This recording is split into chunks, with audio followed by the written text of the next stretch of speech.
Welcome to this week's edition of the Cover 2 podcast. I'm Nick Nenad. And I'm Jared Smith. And on today's podcast, we're going to be talking more about the Dodgers and Cubs and the Cleveland Indians and Blue Jays. We're going to be talking baseball playoffs. Near the end, we're going to be talking about the NFL. It's week 6. So stay tuned. After these sound bites from the MLB playoffs, we'll be back talking about the Dodgers and the Cubs. The pitch to Defoe. Swung on and missed, strike 3. Dropped by Ruiz, throws to first, and the Dodgers are going to Chicago as Clayton Kershaw, in his first relief appearance in 7 years, records the save. The Dodgers come from behind and beat the Nationals 4-3 to win the National League Division Series 3-2. The windup and the pitch. Montero drives one in the air. Deep right field. It's got a chance. Grand slam! Grand slam, Miguel Montero! Swung on and missed, strike 3. 0-2 to Bryant. Jansen deals. Call, strike 3 on the outside corner. 2 out in the 9th. Rizzo, 32 home runs this year. Here's a pitch. He lines it on into the glove of Utley, and the Dodgers hang on and win it 1-0. I saw him wiping his shirt right there. It's not on his pants, so it'll start to show up, but he's putting it up. This. Yeah, it's dripping pretty good. Yeah, you can't pitch with that. And he's wiping it on his shirt because it's harder to see than if you wiped it on your pants. Although it's dripping on his pants now. Now the 2-2. A swing and a pop-up. Makes the catch! The Indians have won the American League pennant! There you heard it. The Cleveland Indians are going to the 2016 World Series after defeating the Toronto Blue Jays, surprisingly, 4-1 in that series in Game 5. Cleveland with a depleted pitching staff and a really good bullpen going to the World Series. We're going to hold off to talk about the Indians till a little bit later in the segment. Right now, Jared and I are going to talk about the Cubs and Dodgers. That series is still going on. The series is tied 2-2. A bunch of people expected this to happen. It was supposed to be a good series, and it has been. Jared, I'll let you take it away with the first comments. Yes, speaking strictly on Game 4, which happened last night, I was very surprised by how the Dodgers were not able to come out and hit against John Lackey, even though he only went 4 innings. It was surprising because earlier in the first 3 games, even in Game 1 when the Dodgers lost, it seemed like they were still able to hit Turner. The Dodgers' third baseman, to me, has been one of the best players in this series so far. In Game 3, he had that home run that pretty much sealed the deal because they shut out the Cubs. And then in Game 4 last night, Turner had that single up the middle that scored 2 runs, pretty much the only 2 runs that they scored all night. So it's been a back-and-forth series, very, very entertaining. The Cubs' bats finally came alive last night as Fowler, Rizzo, Zobrist, and Russell all had multiple hits in the game. And Rizzo, obviously, with that huge home run, which kind of started all of that hitting. And then the Cubs just took off from that. So you know what? I'm going to go with the Dodgers to win this game tonight, and it's going to go back to Chicago for Game 6 with the Dodgers up 3-2. Nick, what do you think? That's I mean the prediction. I'm actually going to disagree with you on the prediction as far as tonight. I actually think the Cubs will win. Lester pitching against the lefty-heavy Dodger lineup. I hate to say it, but to be honest, he's already faced them already in the series. You got to expect that he'll be on his A game, because I don't think he was on his A game. I gave him about a B-plus game last time. Gave up a couple hard balls, and the Dodgers ended up coming back on him anyways in that Game 1, the first game he pitched. But I think it'll be tough. I think the biggest question coming into the game tonight, Thursday, is that will Kenta Maeda finally pitch well for Dodgers? He's been horrible his first 2 starts, to just be honest. He's not going long, and it's a guy that really can't go long because he's used to that Japanese style where you pitch once a week. Now he's having to do it on 4 days rest, 5 days rest, and he hasn't been able to go long in games. So his long is 5 or 6 innings. He's only getting 3 or 4 in the series. That can't happen if you want to win the series. But Jared, do you believe this is a must-win for both teams tonight? Not at all. I feel that the Cubs, obviously going back home for the last 2 games of the series, that's going to give them momentum by itself. And the Dodgers, they know that they can go on the road. They have the pitching and they have the bats to go on the road and steal a game in Chicago. So I don't think this is a must-win for any team. Obviously, if whoever loses tonight, the next game is an elimination game. So you don't want to have to put yourself in that position to have to win Game 6 and then have to win a Game 7. But no, I don't think this is a must-win for either team. But I feel the Dodgers being at home, I think they're going to pull it out against the lefty in Leicester. Yeah, and that's a good point you brought up there. I think Dave Roberts is thinking the same thing. There's a reason he's pitching Kershaw in Game 6 and not tonight. He doesn't think this is a must-win. He actually said it in the press conference after the game, too. He said Maeda's pitching and Kershaw's pitching Game 6. I like that decision, personally. There's been a lot of media that said that he should be pitching, and I think that's their right to say that because you could make a case for him supposed to pitch tonight because it is a big game. But I think, you know what, if you don't trust all your players, you're kind of saying something to your team, and I think that's been Roberts' biggest thing this year. He's trust everybody. Go out there, do your thing, pitch your heart out. I do think, though, tonight, with Kershaw on the mound on Saturday in Game 6, no matter what happens, I think the Dodgers will really play hard tonight. I still think the Cubs will win because I think it will be a very low-scoring game, but I do think the Dodgers will play well. I do think the Dodgers will win Game 6, and to be honest, Game 7 is a crapshoot. I have no idea. We saw the Dodgers play the Nationals in the big Game 5 and have Rich Hill go out there in the bullpen. Bullpen's been a little hit lately, though, so I don't want to say the Dodgers would win, but it's to be tough. Who do you think would win in a Game 7? Game 7, I'm going with the home team, and I'm going with the Cubs. So because Kershaw is pitching in Game 6, I do agree with you that the team as a whole will be probably a little more fired up to want to get that win tonight. So they do have an opportunity to close it out in Game 6. But Game 7 at home in Chicago, because they haven't been to the World Series and won a World Series in over 100 years, I'm going to go with that hometown team if it comes to that. Yeah, and it hasn't dawned on me that if the Cubs do win this series, it is the first time they've been in the World Series. I forget how many years it's been since they haven't been in a World Series. I know it's 1908 since the last time they won.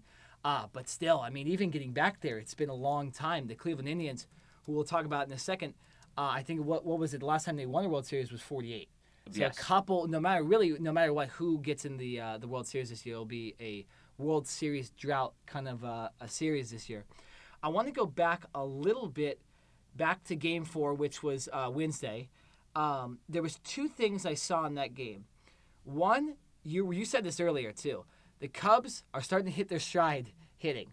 The two or three guys that had not been playing well, and it was noted before while the series was happening, Anthony Rizzo, Addison Russell, and Jason Hayward.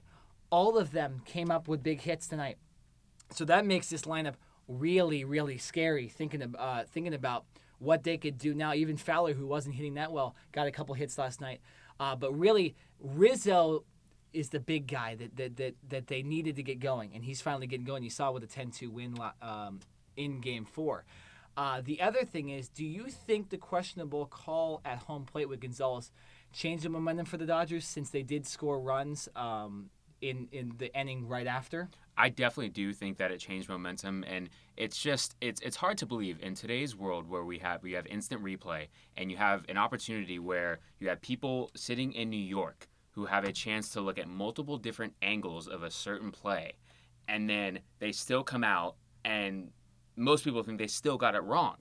It's to me, I don't understand it. I really don't think that, obviously one run would have made that huge of a difference because of the way that the Cubs were hitting. But still, to get that play wrong in a postseason game when it matters, when you have multiple people not only at the game but also in the MLB headquarters back in New York checking things out, I think it's unacceptable. And, something needs to be done about that. Yeah, no, I totally agree. And there was a couple weird storylines that came out from that. One, the Dodgers after the game did say that they thought it kind of killed the momentum. They'd been hitting Lackey the first two innings pretty hard. Then Lackey kind of settled down and got the next two innings fairly easy until he was pulled. But the Dodgers really were putting pressure on the Cubs. The Cubs still weren't hitting against Urias. They still looked like the same old Cubs they'd been the whole series. And on the play, you heard the audio. We played it in the beginning of the segment. But on the play, it's a ball hit to right field. Gonzalez, a slow runner, ran on Hayward's good arm. Hayward did not make a very good throw from right field. Gonzalez kind of came in and just tried. He didn't really slide into home. He kind of tried to touch home plate. It was close. Immediately, Gonzalez got up, told Roberts to check for a replay. And then on the replay, it wasn't 100% conclusive on the initial Fox replays everybody got to see. And then they showed Gonzalez in the dugout. And apparently, the two of the umpires who were not listening to the headphones said that they watched the replay and that they would call him safe. And he could hear the audio when he was saying this. And then they didn't call him safe. And the problem was right after Fox came out after the commercial, they had a view that was clear that Gonzalez was safe at home plate. And I think that's where you get your gripe right there with why did New York see this view? Well, how come Fox can get this view, but New York? And I'm not making excuses for the Dodgers. They got their butts handed to them last night. Okay, but I'm just saying I don't want this to happen in the World Series in an elimination game in the ninth inning. You got to get right. These are big games. This is the time to test it. So it will be interesting to see if they try harder, if they make some improvements during the offseason to fix the replays for sure. Yes, I feel like every year there are small little things, different rules that get implemented, and okay, this year we're going to add this to the replay booth. But still, it's just in a postseason game like that call needs to get called correctly.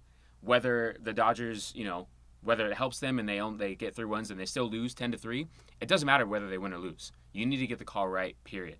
Yeah, no, I totally agree. It happened even the regular season. There was a game where the Cardinals, in a wild card race, hit a walk-off home run that wasn't a home run and would have been a ground rule double, and they called it, and because of some weird rule, they weren't able to review it. So a couple things they need to change in the offseason as far as the replays go.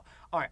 Done with the Dodgers and Cubs. Now to a team that has totally succeeded this year. They are in the World Series. They have reached their goal. The Cleveland Indians defeated the Toronto Blue Jays 3-1 last night. They had a rookie pitcher on the mound.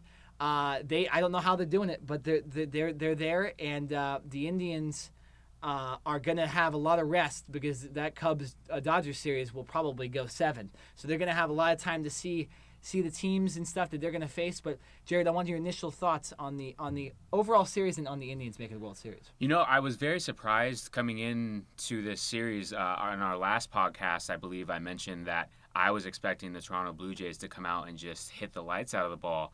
I never thought that there was going to be a sweep, but I would have expected Toronto, with the power bats that they have, to at least put up more of a fight. To get shut out in this last game and lose 3-0 was very, very surprising. And you have to give credit to the Indians pitching and also Terry Franco, the Francona, I'm sorry, the manager for the Indians.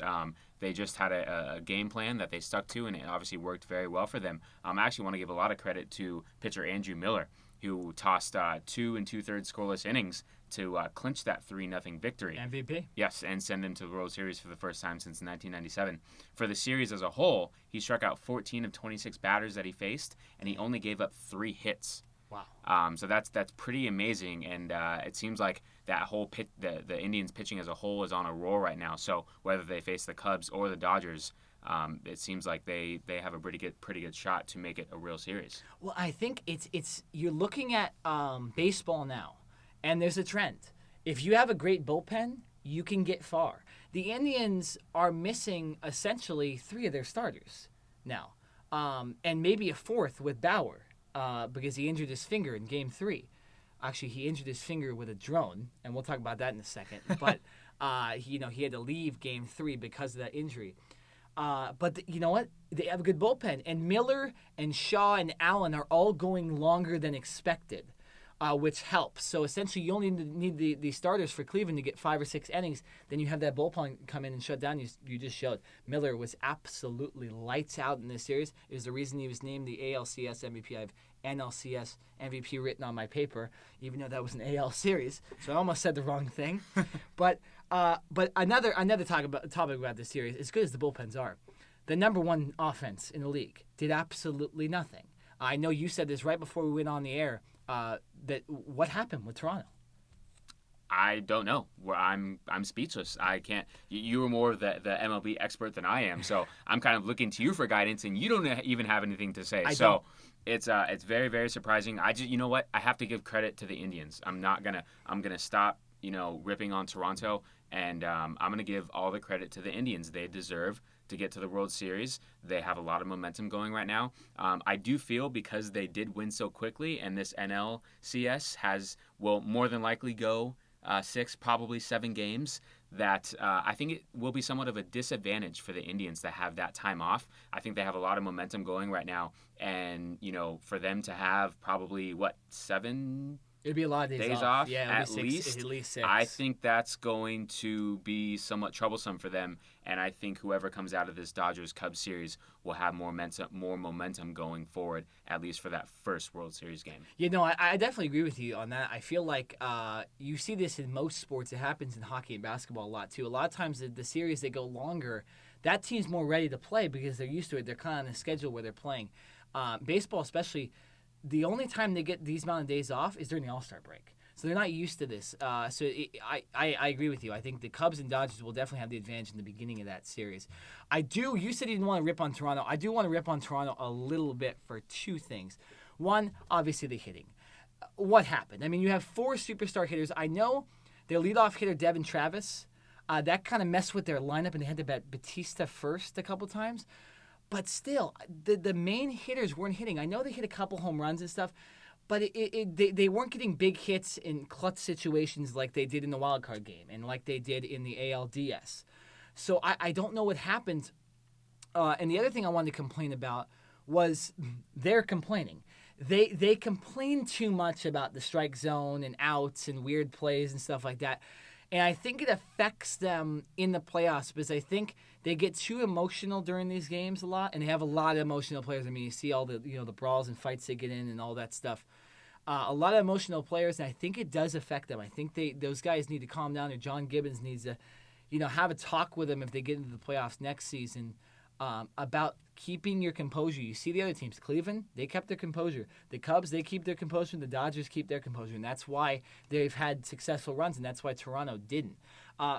One more thing about this series that I wanted to add, not really about the series, but there is a good chance Toronto doesn't retain Encarnacion or Batista this offseason. Jared, do you think they have to keep one of those guys? Because I think it's almost impossible with their payroll to keep 2. Do you think they should keep one guy, or do you think maybe they should sign a lot more complementary players in the offseason? I can see them retaining Batista because of his bat and pairing him with Tulowitzki and Donaldson. I think that's just a massive 3-headed monster Totally. That if I could, I would try to keep that intact. Like you said, the money factor comes into play, and the players want to be paid fairly. So obviously, as a team, you only want to exert X amount because you want to have other money for injuries and just to sign other players. But yes, so I would try to keep Batista as my number 1 overall goal for the offseason. But I'm still not sure. The fact that they do have Donaldson and Tulowitzki at least gives them a little bit of leeway. So if they do lose both players, it's not like they're just out of luck and they have no one left. Exactly. So what are your thoughts? Well, I think I'm going to agree with you on the Batista. Encarnacion had a fantastic year. He's younger, though, and he's going to get more money. And I know Batista before the season said that he wanted $30 million, which is just ridiculous for his age. I think they'll pay him less. And I think, he's the more affordable guy. He's older. He can play more positions. So I think, definitely if you had to keep a guy, it's Batista. But you made a great point. Tulowitzki, Donaldson, Devin Travis, they still have a fantastic line. They still have Russell Martin.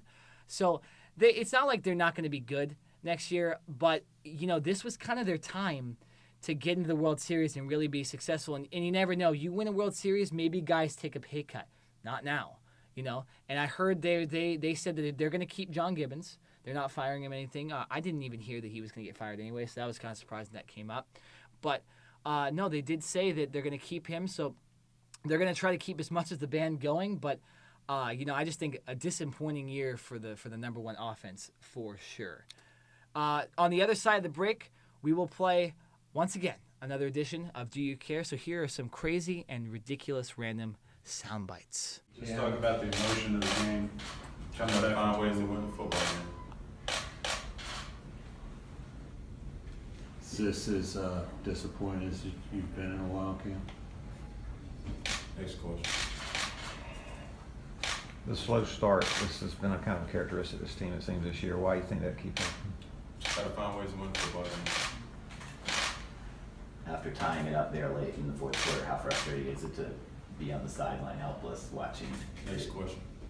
What was the first thing you thought when you heard that no next to your name? Relief. Can Derek speak? How you feeling? Focused on the season.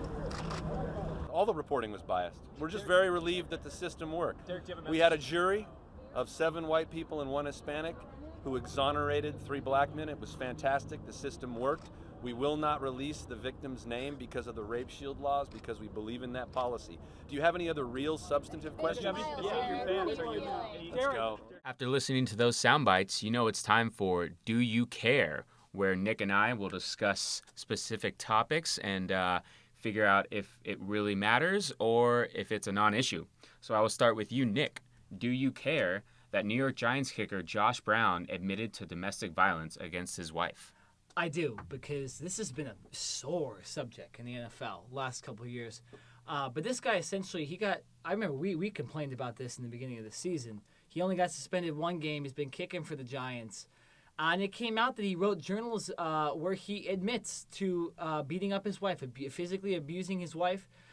This guy should get suspended, and he should be suspended indefinitely, to be honest, because there should be no tolerance for this. I made a comment on a couple of my social media accounts a couple nights ago where I said that if Ray Rice can't play in the league, neither should Josh Brown. If you're admitting to domestic violence and you're saying that you did it, you should be having to deal with the same thing. Teams shouldn't be signing you, and you shouldn't be playing. So I do care a lot, and Josh Brown, he needs to get in trouble. I know they're investigating him. So the NFL's doing a good job. They're investigating him. The Giants are investigating him. But, yeah, this guy needs to go for sure. Jared, do you care that the NCAA charged Rick Pitino but not the University of Louisville for their scandal, their sexual assault scandal that went on earlier this year? I do care because although I do feel that Rick Pitino should be charged and is charged, along with the former director of basketball operations, Andre McGee, and former assistant Brandon Williams, all 3 of them were charged. Mm-hmm. But for Louisville to not get anything, to pretty much escape free, I don't see how that is possible at all. Now, I'm not saying that the president of the school or that anyone else knew what was going on or was supposed to know specifics, but when you are a Division I school like Louisville is, and they're a great program, they have a rich history, and you have Rick Pitino, who is one of the most well-known Division I basketball coaches, you're going to tell me that you had no idea as a school and no one else but these 3 men knew what was going on? To me, that's very, very hard to find. So pretty much the school, gets off scot-free, and now Rick Pitino, Andre McGee, and Brandon Williams all get to face the charges by themselves. So I think the school is very, very lucky, but I do think that they should have gotten some type of sanction or fine or something, loss of scholarships, something like that. Nick, do you care that Antonio Cromartie's wife says the Colts cut him because he did not stand for the national anthem? No, I don't care because I don't think that's true. I think if the Colts did that, they would get in way too much trouble, and they would, for sure, if they were going to do something like that, they would not say it. And so I think his wife's just trying to cause controversy. Cromartie wasn't playing well with Indianapolis. I think this is kind of an excuse mechanism. It is interesting because this is the first time since the 49ers where a team has been it's been said that they did something over the kneeling for the national anthems. Again, I don't think it's true, but it is interesting that topic's coming up again where maybe teams are getting on and owners are getting on in on it and saying that you shouldn't do this and you shouldn't do that. So an interesting topic. We'll see what happens in the future. Jared, do you care that J.R. Smith threw a birthday party for his dog? Aw, how cute. He threw him for his dog? He did. No, I don't care about this. Are you kidding? Where did you even find that? How I don't are we know. even? The NBA season is like less than 2 weeks away from starting, and we're talking about J.R. Smith throwing a birthday party for his J.R. dog. Smith. Does he not have Is he not working out? Do we not have anything else to? He just signed that big contract with Cleveland, so I'm sure he's very, very happy, and I guess he wanted to celebrate. But we have to care about him. I think the big question from this was when he was at this birthday party for his dog, did he have a shirt on? I'm gonna say no. He probably didn't. I don't think he did. There's no way. No way. Maybe his dog had a shirt, maybe a birthday shirt. There you go. I'm sure the dog got some cake and some good treats, but no, I don't care. The fact that we're even still talking about this right now is ridiculous. It did last way too long. So, Nick, do you care that Tiger Woods still believes he will break Jack Nicklaus's record for 18 majors? Oh, this is another funny one. Yes, I do, because that is completely irrational for him to say. Tiger Woods hasn't stepped foot on a golf course in as long as I can remember. I can't even tell you the last time he stepped on healthy. So for him to say that he's going to beat Nicklaus's 18, his 18 major record is just ridiculous. Tiger, just get back on the golf course before you start talking about breaking records. Seriously, man. Everyone just assumes you're going to retire soon, so you shouldn't be talking about breaking records. A little bit of a ridiculous claim by Tiger. Jared, do you care that Derrick Rose and 2 of his friends were found not liable in their sexual assault civil trial? Yes, I do care. There's a lot that went on in this trial, stuff that we may still not know about. From what I have read is that this woman, who is Derrick Rose's ex-girlfriend, she was dumped by Derrick Rose last year, and she wanted revenge. And so she, by the way, none of the 3 men, Derrick Rose nor his 2 friends, they did not deny that they had sex with this woman. They're all saying, yes, we did. But they're saying that it was consensual and that she pretty much set us up to make it look like we raped her because she wanted to take some of Derrick Rose's fortune. I still, who knows what really, really happened. The court obviously sided with Derrick Rose and his 2 friends. I know that there have been instances where, ex-spouses or boyfriends or girlfriends have tried to ruin their other former significant others' lives by doing this and making a huge issue of it. So it seems as if she was just trying to, make him look bad and potentially have him go to jail or do something and steal some of his money. But we don't know that completely for sure. So it is a big deal because when if this is true, that she was lying and she was making a false statement like that, that is just completely bad on her part. There's many other ways to go about it. Go find another NBA player to date and get your money that way. Nick, do you care that the Big 12 will not be expanding to 12 teams and they're going to stay at 10? Yes, I do care. This disappoints me because the Big 12, the last couple years, they haven't got into the Final Four for college football because they only have 10 teams and because their schedule isn't hard enough. And it's mainly because they don't play a conference championship game. They don't have that extra game where you're having 2 teams really compete, 2 good teams really compete for the conference title. They essentially just give it to the team with the best record. This is disappointing, and it's interesting that you're telling me that teams like Houston and just normal little teams couldn't just join the Big 12. It seems kind of ridiculous. I'm disappointed in the Big 12, and they're going to still have a tough time getting in the Final Four, as far as I know. Jared, do you care that Cam Newton left the podium after only speaking to the media for 90 seconds after their loss to the Saints the other night? Yes, I do care. Let me start by saying this. Cam Newton is an up-and-coming superstar in this league. Most people already think he is. He's just signed a $100 million contract last year to be the face of not only the Carolina Panthers, but the face of the NFL. He needs to learn to conduct himself and control his emotions in a better way. Yes, he lost, and yes, it is good to say, after a loss, I don't want to see him smiling and cheering and having fun with his other teammates. Yeah, you're supposed to be upset. You spend an entire week game planning to go out and win, and you lose in a shootout. I believe it was, and both teams had scored 40 points in that game. So it was a tough-fought game, but Cam Newton needs to learn to control his emotions more, at least when he's in front of the media. When you're, out of the media spotlight and you're in your car or you're in your own home, do whatever you want. Get it out that way. But for the media, you are obligated as a superstar and as the franchise quarterback to go in front of the podium and speak to the media. All you have to do is do it for a few minutes.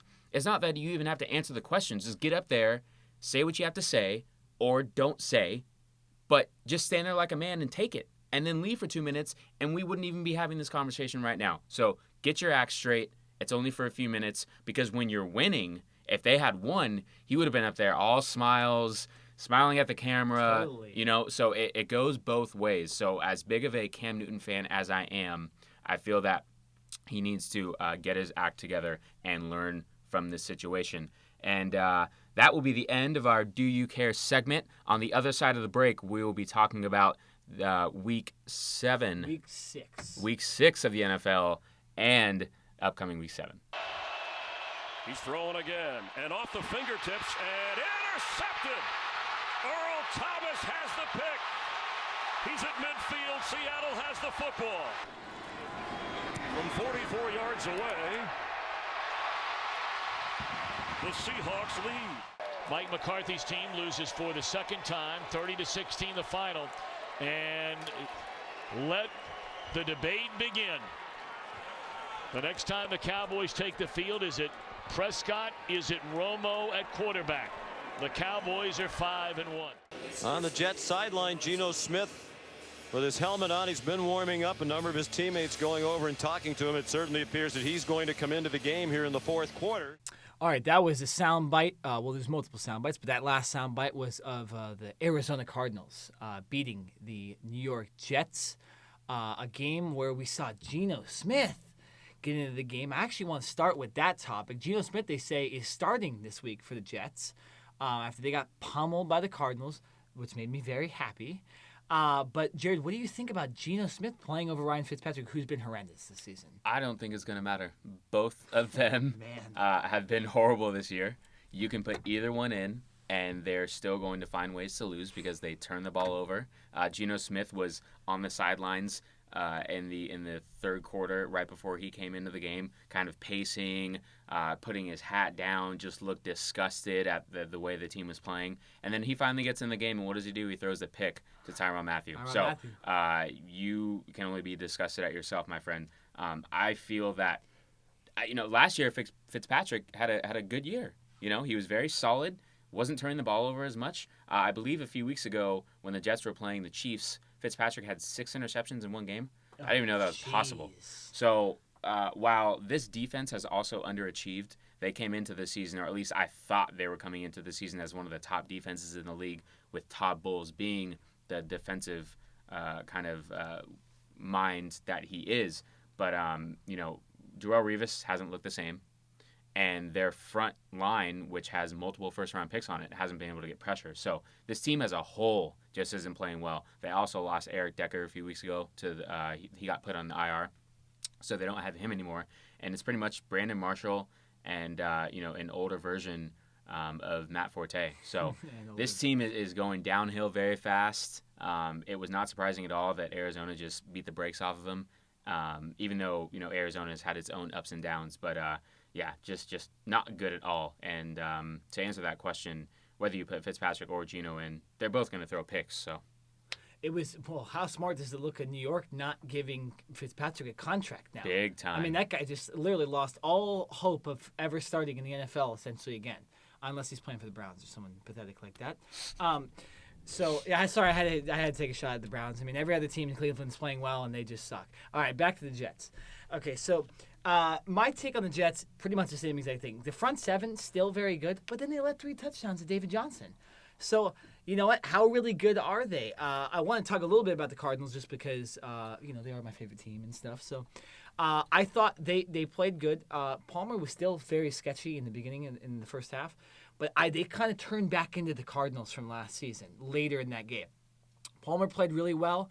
The defense was hounding. Like you mentioned, Matthew got an interception. DJ Swearinger got an interception after a big hit. So the defense, which I believe is 7th ranked in the NFL, is only looking better.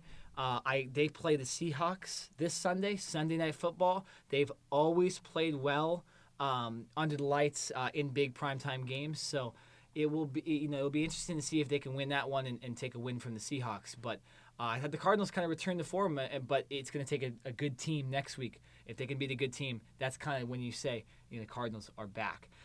Switching, we'll talk about the Seahawks next. The Seahawks played the Atlanta Falcons over the weekend.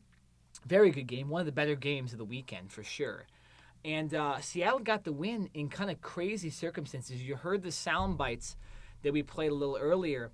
Julio Jones dropped a first down pass that essentially would have ended the game. And it went right through his hands, and Earl Thomas got an interception. So I didn't see that coming. Seattle kind of getting lucky in that game. But what did you see from both teams, since both teams were coming into that game really good? It was, like you said, a very good game. And in the beginning of this segment, I really, really wanted to rip the officials for not calling that pass interference. Totally agree. Against the Seahawks on that last play when Matt Ryan threw that long, deep pass to Julio Jones, and he was double covered. And it was clear that his right arm was grabbed, and the momentum pushed him down. But I want to slow my roll and take it back to what you had mentioned on the Julio Jones drop. Make a play. Do not leave the game in the hands of the referees. And when you do that, it's going to go one way or the other. And unfortunately for the Falcons this week, it didn't go their way. They played a good game. They actually came out a little sluggish. Seattle had, I believe it was a 10 or 14-point lead. Yeah. And then Atlanta kind of came on. Matt Ryan threw a deep pass down the left side to Julio Jones for a nice touchdown where he tiptoed his way into the end zone. So Atlanta started rolling from there. But, this game is classic. You cannot leave the game in the hands of the officials. And like I said, when you do, sometimes it goes your way and sometimes it doesn't. So I still think Atlanta will bounce back from this because they are a good team. The Seahawks, I'm not sold on them. Russell Wilson still doesn't look 100% to me. And going into this upcoming matchup against your Cardinals, it's looking like Cam Chancellor isn't going to play. So that's not official yet, but the word is that he will more than likely be questionable or a game-time decision. So he's obviously the heart and soul of that defense, and without him, that's just going to give the Cardinals more of an opportunity to score. So, it was one of the better games this week, and Seattle got lucky. Yeah, no, it seems like Seattle does find a way to win games. Although this was pretty much completely due to the Falcons just screwing up a play, essentially. But Stephen Hauschka missed an extra point and missed the first chance at a game-winning field goal. So, the Seahawks they got to take advantage of that and come into this Cardinals matchup and play well. Because if they're thinking, we should have lost that game last week, you're not going to beat a Cardinals team that's rejuvenated and playing better. But it was interesting. That game was really good. You kind of want teams like the Falcons to win some games just because that division's so bad, and the Panthers not playing well in that division. You didn't want that division to be like what it was a couple years ago, where it was like 7-9. So good for the Falcons. They'll come back and they'll beat. I believe they play the Chargers, who we love. We love the Chargers. They play the Chargers, so they'll probably beat the crap out of them too. All right, moving on to a team that you love, Jared, the Dallas Cowboys. Two storylines coming out of this game. We'll talk about the second one in a bit, but the first one, your Cowboys are still rolling, and Dak Prescott and Ezekiel Elliott are still rolling. And another thing about the Cowboys was it came out today that Romo might not be even ready for the Cleveland game in Week 9.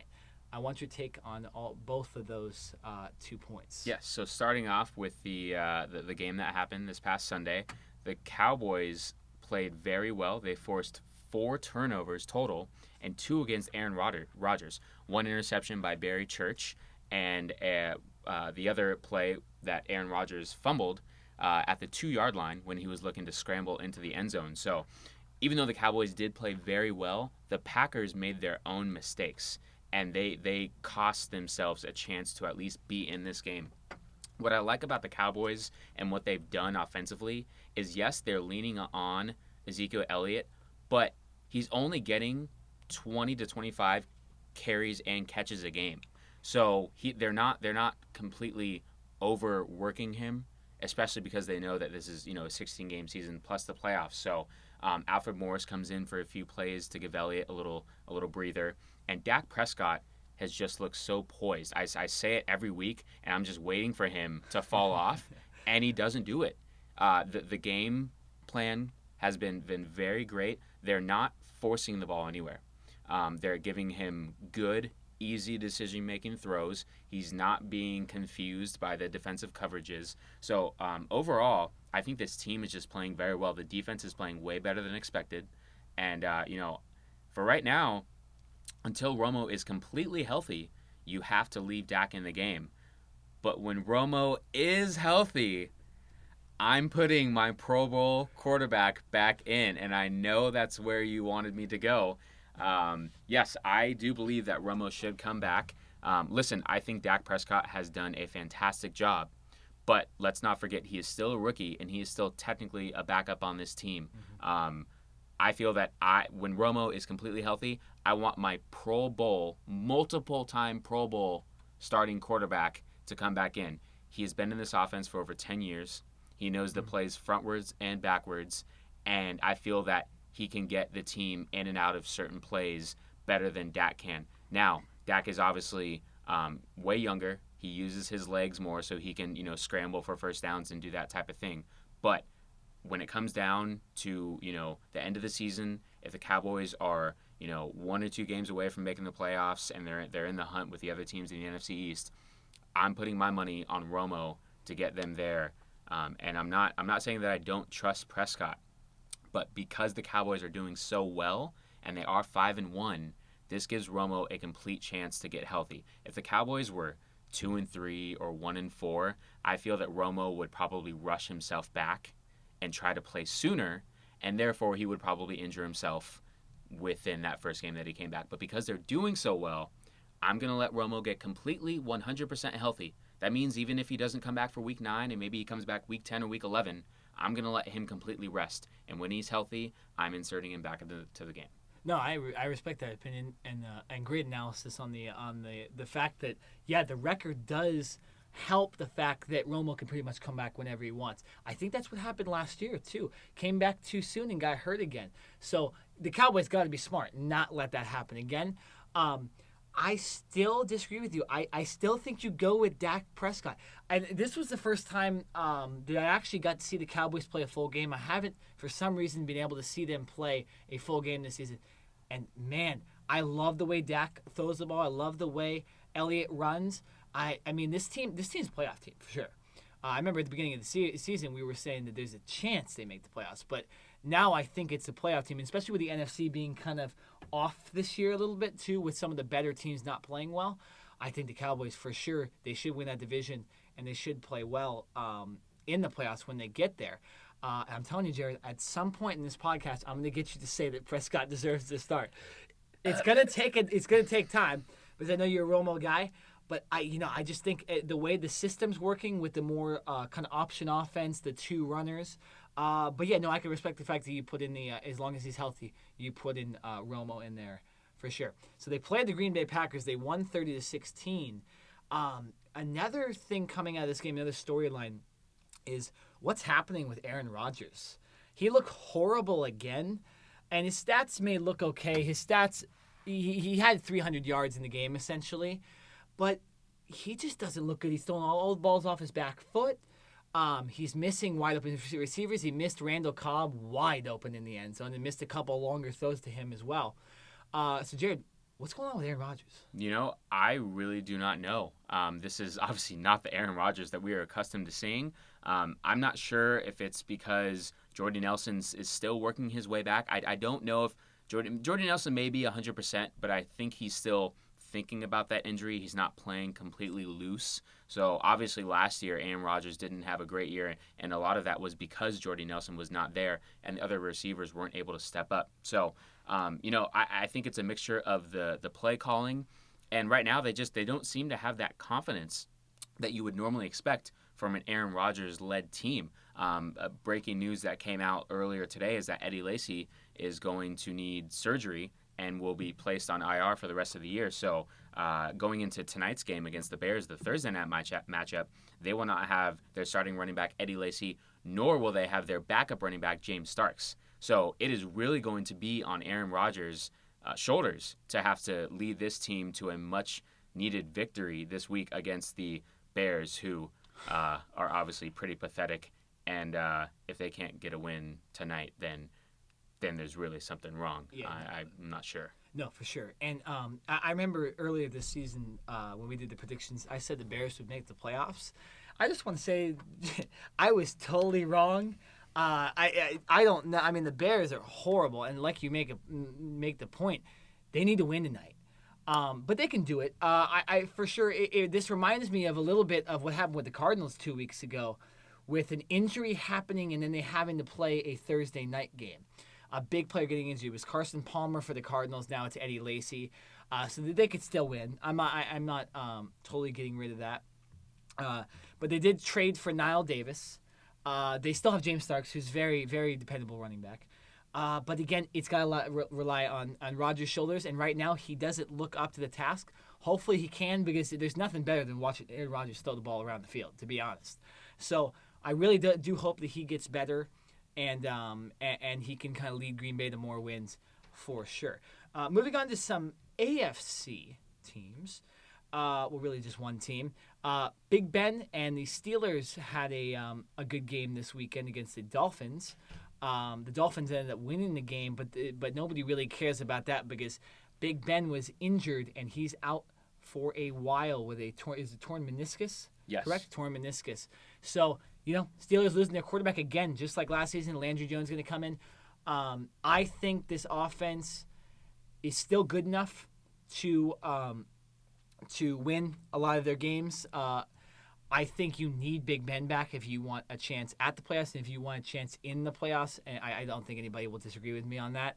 But I think Le'Veon Bell, he's been fantastic this season since he's come back. They didn't have him last year when Roethlisberger got hurt.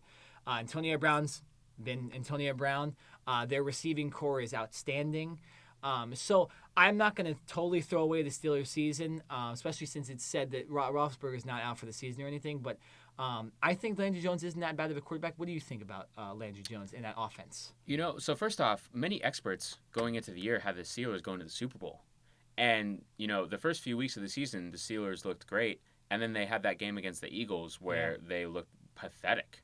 So they've had kind of some up and down games.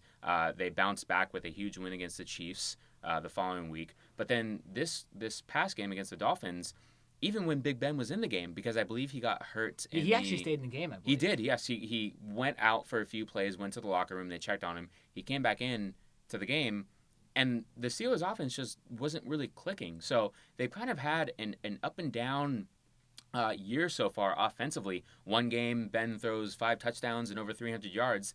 And the next game against the Dolphins, he throws 189 yards with 1 touchdown and 2 interceptions. So I'm not really sure what to make of this team at this point. Their defense has been okay, but it's not the Steelers' defense that we are used to. They also have some injuries, and they've just made some mental errors on the defensive side.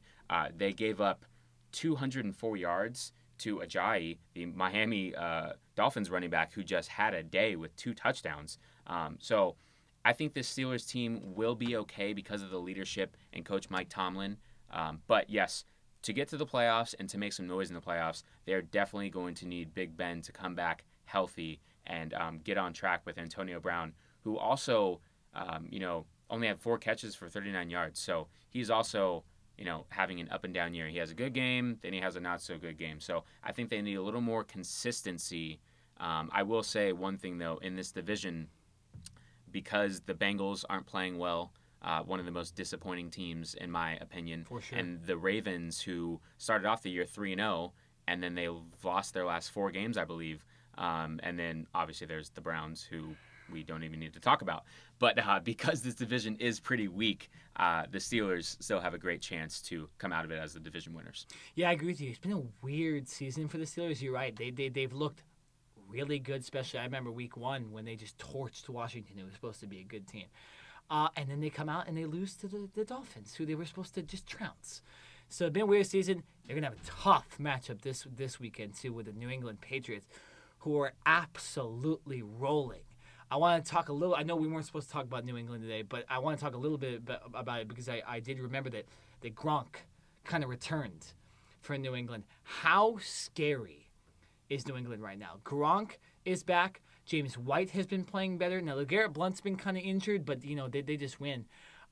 They're fully healthy on defense and offense. I don't see any other team getting to the Super Bowl besides the Patriots. No, not in the AFC. The Patriots are the lone wolf up top, and everyone else is just scratching to get to find their place. The Patriots look like they're clicking on all cylinders. Tom Brady, ever since he's come back, he's just looking like he's trying to just kill every team that he faces. This week he threw for over 300 yards, almost 400 yards with 3 touchdowns, no interceptions, and he just made the Bengals defense look like they were a JV high school team.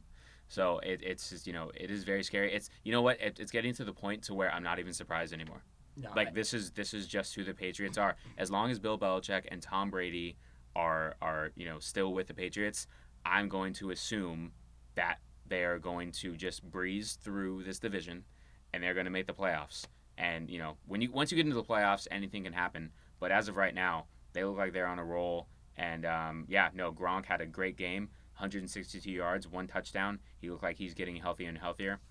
The combination of Gronk and Martellus Bennett, 2 just big body tight ends who can block and catch. It's scary. It's very scary. So no team in the AFC, unless the Steelers get Big Ben back healthy, I think can really challenge the Patriots. Speaking of the Bengals, did you see Vontaze Burfict's hit on Martellus Bennett? I want to get your thoughts on that real quick. Yes. Vontaze Burfict is walking a very, very fine line right now. $75,000 line. Yes, big time. He is being watched like a hawk by not only the NFL, but the Bengals as well. So anytime he says anything wrong, he gets any type of big hit, even if it's a legal hit, they're going to review it because of his history. So he has put this on himself to where now every little thing that he does, he's got to walk on eggshells. He's pretty much got to be a perfect guy. He can't do anything wrong. So, the Bengals are the type of team that's always taken chances on guys who have had somewhat of a checkered history, checkered past. And for the first 2 to 3 years, Burfict was, somewhat clean, very quiet, played very well. Obviously in the playoffs last year and to begin this year, he hasn't really lived up to that expectation. So I'm not sure what's going on, but the Bengals need to reel him back in and get his mind straight because he's definitely one of the leaders of the team, at least defensively. He's a middle linebacker. He makes all the calls for the team. But when he's playing this way, if he's going to continue to play reckless, he's going to keep getting fined, and eventually he's going to get suspended to where he's going to be out for multiple games, and he's going to hurt this team even further. Yeah, Burfict, very dirty hit on Martellus Bennett. He hit him at the knee, which is I don't want to say this, but I'm going to say it. Hitting someone in the knee is almost worse than hitting someone in the head because the knee ain't guarded. Okay, the knee is not guarded, and you could really end a guy's career by hitting him in the knee. So completely dirty. But like you said, man, he's on eggshells. He's being watched every single thing he does. He was fined $75,000 for that hit. Nobody gets fined for that much. But because he's a repeat offender, he has to do that. I don't know what the Bengals are going to do with him. I mean, Marvin Lewis got to sit down with him and just be like, you can't keep hurting this team. Him and Pac-Man Jones been kind of sketchy ever since that playoff game against Pittsburgh where they literally blew the game for their team. So they need to. It's one of the reasons they're not playing well because their guys are kind of just doing their own thing. But Burfict, dirty hit, deserved the suspension or deserved the fine, and we'll see what he does in the future. Last note on the NFL, Minnesota, they're undefeated. My prediction this week is that they're gonna fall for the first time.